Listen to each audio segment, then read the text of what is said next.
കേരളത്തിലെ തറവാടികളിൽ പണ്ട് നിലനിന്നിരുന്ന ഒരു സമ്പ്രദായമുണ്ട്. പടിവാതുക്കൽ നിന്നുകൊണ്ട് വിളിച്ചു ചോദിക്കും, അത്താഴ ഭക്ഷണിക്കാരുണ്ടോ എന്നുള്ള ചോദ്യം. ആരുമില്ല എന്നുള്ള ആ ഒരു ഉറപ്പുണ്ടെങ്കിൽ മാത്രമേ പടിപ്പുരി അടയ്ക്കത്തുള്ളൂ. കാരണം എൻ്റെ വിശപ്പ് പോലെ തന്നെ മറ്റുള്ളവരുടെ വിശപ്പും പ്രാധാന്യമുണ്ടായിരുന്നു. ഇങ്ങനെ ഒരു പടിവാതിലിൻ്റെ പുറത്താണ് ലാസർ എന്ന് പറയുന്ന ഒരാൾ കിടക്കുന്നത്.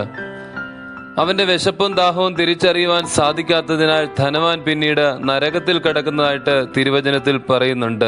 ഒന്നിച്ചു പാർക്കുക എന്ന് പറഞ്ഞാൽ പങ്കിടുക എന്നുകൂടി അർത്ഥമുണ്ട്. സെഞ്ചുറികൾ എന്നും നമുക്ക് ആഘോഷമാണ്. പള്ളിയിലായാലും വയസ്സിലായാലും അത് സച്ചിൻ തെണ്ടുൽക്കർ ആയാലും മാധ്യമങ്ങളൊക്കെ കുറച്ചുനാൾ മുമ്പ് കൊട്ടിഘോഷിച്ചത് പട്ടിണി പാവങ്ങളുടെ എണ്ണം 100 കോടി തികഞ്ഞതിനാണ്. അപ്പോൾ നമ്മുടെ ജീവിതത്തിൽ ക്രിസ്തു നമ്മോട് പറയുന്നൊരു കാര്യമുണ്ട്. നിങ്ങളുടെ ജീവിതത്തിൽ നിങ്ങളുടെ പരിസരത്തുള്ളവനെ കരുതുവാൻ സാധിക്കാതെ നിങ്ങളുടെ ജീവിതത്തിൽ അനുഗ്രഹം ഉണ്ടാകത്തില്ല എന്ന്. ഗലീല കടലിനോട് തീർന്ന് ഒരു പർവ്വതത്തിന്റെ മുകളിൽ യേശുതമ്പുരാൻ ഇങ്ങനെ ഇരിക്കുമ്പോൾ അനേകം ആൾക്കാർ കടന്നു വരുന്നുണ്ട്. അതിൽ പട്ടിണിപ്പാവങ്ങളുണ്ട്, കുരുടരുണ്ട്, മുടന്തരുണ്ട്, പക്ഷപാതം ബാധിച്ചവരുണ്ട്. അവരൊക്കെ മല കയറി വരിക ഇത്ര ബുദ്ധിമുട്ടാണ്. പക്ഷെ തമ്പുരാന്റെ അടുക്കൽ വന്നാൽ അവരുടെ കുറവുകൾ മാറുമെന്നുള്ളതിന് തർക്കമൊന്നുമില്ല.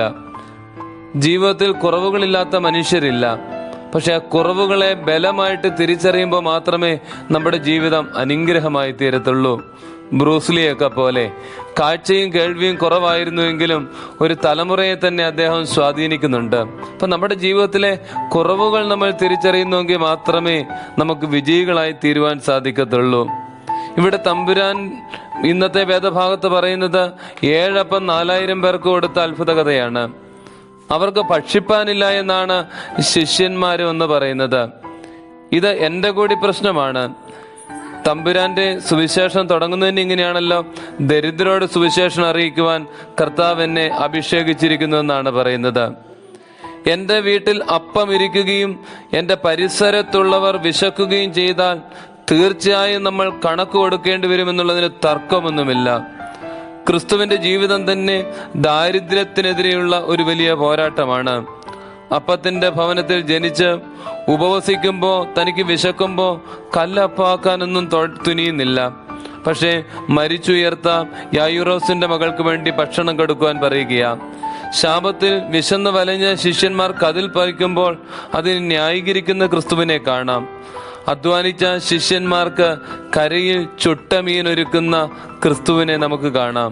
അതുപോലെ തന്നെ കാൽവറിയിൽ തമ്പുരാൻ സ്വയം ഒരു അപ്പമായി മാറുന്നുണ്ട്. അതിന് തൊട്ട് മുമ്പായിട്ട് കാലുകളൊക്കെ കഴുകിയിട്ട് ശിഷ്യന്മാർക്ക് അപ്പം വാഴ്ത്തി കൊടുക്കുന്നുണ്ട്. അവൻ പട്ടിണിയിൽ വെളിച്ചം കണ്ടെത്തിയവനാണ്. പക്ഷെ മറ്റുള്ളവരുടെ ജീവിതത്തിൽ അവൻ സുഭിക്ഷമായി ഭക്ഷണം കൊടുക്കുന്നതായിട്ട് തിരുവചനം പറയുന്നുണ്ട്. 3 ദിവസം കൂടെ പാർത്തവന്റെ വിശപ്പ് ക്രിസ്തു അറിയുകയാണ്. ഇവിടെ 30 വർഷമായി പാർത്തവരുടെ വിശപ്പ് പോലും നമുക്ക് പലപ്പോഴും മനസ്സിലാക്കാതെ പോവുകയാണ്. എല്ലാവർക്കും ഒന്നും മദർ തെരേസയോ ഫാദർ ഡാമിയനോ വിവേകാനന്ദ സ്വാമികളോ ഒന്നും ആകാൻ സാധിച്ചെന്ന് വരത്തില്ല. ഒരുപക്ഷെ നമ്മുടെ ജീവിതത്തിൽ പരിസരങ്ങൾക്കെങ്കിലും വെളിച്ചം കൊടുക്കുവാൻ നമുക്ക് സാധിച്ചില്ല എങ്കിൽ എന്തോ ഒരു ജീവിതമാണ് നയിക്കുന്നത്. വീണ്ടും തമ്പുരാന്റെ ഇവരോടുള്ള ദീനാനുകമ്പയെ പറ്റി പറയുന്നൊരു വാക്കെന്ന് പറയുന്നത് അവന് മനസ്സലിവ് തോന്നി എന്നാണ്. തമ്പുരാൻ പറയുന്നൊരു വാക്യം ഇങ്ങനെയാണ്, എനിക്ക് നിന്നോട് കരുണ തോന്നിയതുപോലെ നിനക്ക് നിന്റെ സഹോദരനോട് കരുണ തോന്നേണ്ടതല്ലയോ. അപ്പൊ നമ്മുടെ പരിസരങ്ങളോട് കരുണ കാണിക്കുന്ന ഒരു മനുഷ്യന് മാത്രമേ ജീവിതത്തിൽ അനുഗ്രഹങ്ങൾ ഉണ്ടാവൂ എന്നുള്ളതാണ് തിരുവചനം വ്യക്തമായിട്ട് നമ്മളെ പഠിപ്പിക്കുന്നത്. അപ്പം പരിസരത്തിന്റെ വേദനകൾ എൻ്റെ വേദനകളാണെന്നും എൻ്റെ പരിസരങ്ങളുടെ ആകുലതകൾ എൻ്റെ ആകുലതകളാണെന്നും തിരിച്ചറിയേണ്ടിയിരിക്കുന്നു. കരിഞ്ചന്തയുടെയും പൂഴ്ത്തിവയ്പ്പിന്റെയും ഒരു വല്ലാത്തൊരു കാലഘട്ടത്തിലാണല്ലോ ജീവിക്കുന്നത്. ഈ പ്രതിസന്ധിയുടെ കാലഘട്ടത്തിലും പത്രമാധ്യമങ്ങളിൽ നിറഞ്ഞു നിൽക്കുന്നത് അഴിമതിയുടെ നാറ്റം വെച്ച കഥകളാണ്. എത്രയോ ദുഃഖകരമായിട്ടുള്ള അവസ്ഥയാണ്. നമ്മുടെ പരിസരങ്ങളിലൊക്കെ നമ്മുടെ സ്വാർത്ഥത കൊണ്ട്, നമ്മളുടെ സുഖമോഹങ്ങൾ കൊണ്ട്, നമ്മളുടെ ആർത്തി കൊണ്ടൊക്കെ വല്ലാതെ ദുഃഖത്തിന്റെ ഇരുൾ പടർത്തുന്ന ഒരു കാലം കൂടിയാണല്ലോ. അപ്പോൾ പ്രിയപ്പെട്ടവരെ, നമ്മുടെ ജീവിതത്തിൽ നേടുന്നതിനൊന്നും നമ്മളെ നിശ്ചയിക്കുവാനോ നമ്മളെ നിലനിർത്തുവാനോ സാധിക്കത്തില്ല എന്നുള്ളത് മറന്നു പോകരുത്. ക്രിസ്തു കയ്യിലെടുക്കുമ്പോൾ ചില മുറിവുകളൊക്കെ ഉണ്ടാകാം. അത് അപ്പമായാലും ജീവിതങ്ങളായാലും. ഇവിടെ തമ്പുരാൻ എടുത്ത് വാഴ്ത്തി നുറുക്കി കൊടുക്കുമ്പോൾ അനേകരുടെ വയറിലെ വിശപ്പ് മാറുകയാണ്. ഇപ്പം നമ്മുടെ സ്ഥാനമാനങ്ങൾ കൊണ്ട്, നമ്മുടെ നിലപാടുകൾ കൊണ്ട്, നമ്മുടെ സംസാരങ്ങൾ കൊണ്ട്, നമ്മുടെ പ്രവൃത്തി കൊണ്ട് സമൂഹത്തിൻ്റെ വേദനകൾ മാറേണ്ടിയിരിക്കുന്നു. ചിലരോട് കൂട്ടുകൂടിയാൽ സ്വാർത്ഥതയുടെ ലാഭം കിട്ടുമെന്നുള്ള മോഹത്തോടുകൂടി നമ്മൾ വല്ലാതെ തെറ്റായ കൂട്ടുകെട്ടുകളിൽ കൂടെ പോവുകയാണ്.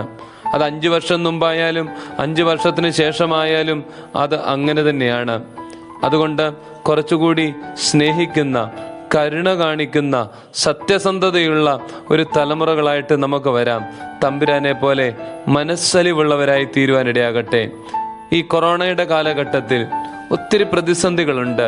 ഒരുപക്ഷെ നമ്മുടെ ചുറ്റും ഇങ്ങനെ ഇത് വല്ലാതെ ഇങ്ങ് വർദ്ധിക്കുന്ന കാലഘട്ടത്തിൽ ഒരുപക്ഷെ നാളെ നമ്മളുണ്ടോ എന്ന് പോലും നമുക്കറിയത്തില്ല. പക്ഷെ ഇന്ന് നമുക്ക് കുറച്ചുകൂടി വിശുദ്ധമായിട്ട് ജീവിക്കാം.